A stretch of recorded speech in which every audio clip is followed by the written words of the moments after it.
Good morning, guys. So today the video is going up.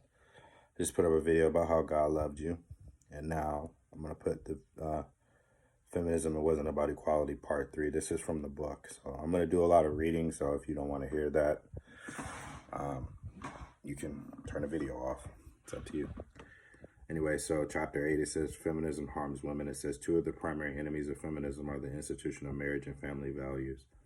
By all objective measurements, feminists have succeeded in defeating both. In earlier chapters, we've seen the devastation feminists have forced onto men and communities in general through witch hunting and gender discrimination. However, we have not really discussed feminism's impact on women.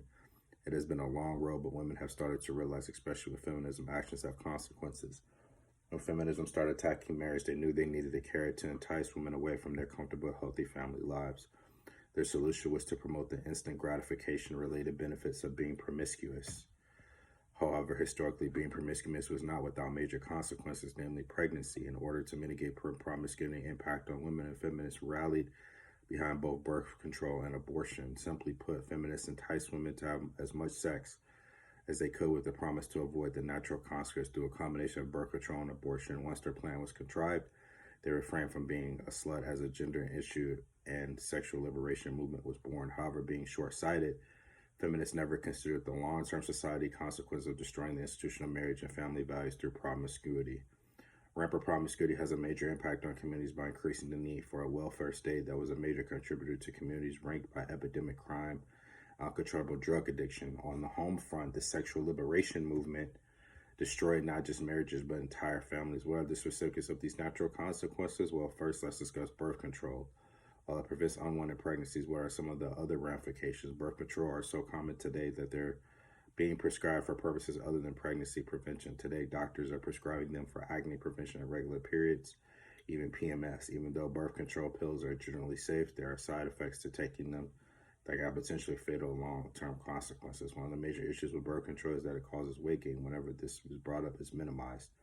Further, even the professionals deny this is an issue. Why are we talking about it? Because the studies mainly measured the mass gain, not bloating. And that's pretty much it for that part. So, feminism is not about equality. It's not about any of those things. It's about destroying the family and destroying marriages, point blank, period. That's what it is, right? You have to look at it from an empirical point of view. You can call me a misogynist, you can call me all the names in the book, but that's what it is, right? I've seen feminism hurt men, especially in men's court, right? A lot of these women, they don't care about men. It's not about equality, because equality is between both sexes. But what really hurts me is, seeing men that get divorced and they have to, pay alimony and all this other stuff, 10 times what they earn or what it's worth, and it's crazy, right? Equality is about standing up for men too. Feminism is not about that. It hasn't been about that for a long time. It'd be different if you were fighting for men's rights in courts and different things like that, but you're not, right? So we need strong men, strong masculine men to take over their communities, to be fathers in the home, radical fatherhood. Feminism was the cause of, and some other factors, but feminism was the cause of fathers not being in the home because they wanted a welfare state, especially in the Black community. So, this is a cold, hard, bitter truth that a lot of people don't want to swallow, right? So these are things that need to be addressed and that need to be understood and that need to be looked at. I really highly advise you to get the Feminists Lie. It was never about equality. I really advise you to get that book because it really opened my eyes to a lot of this stuff. I'm still reading and I'm still researching and I'm still studying, right? So that's all that I have for this video. That's it. Done.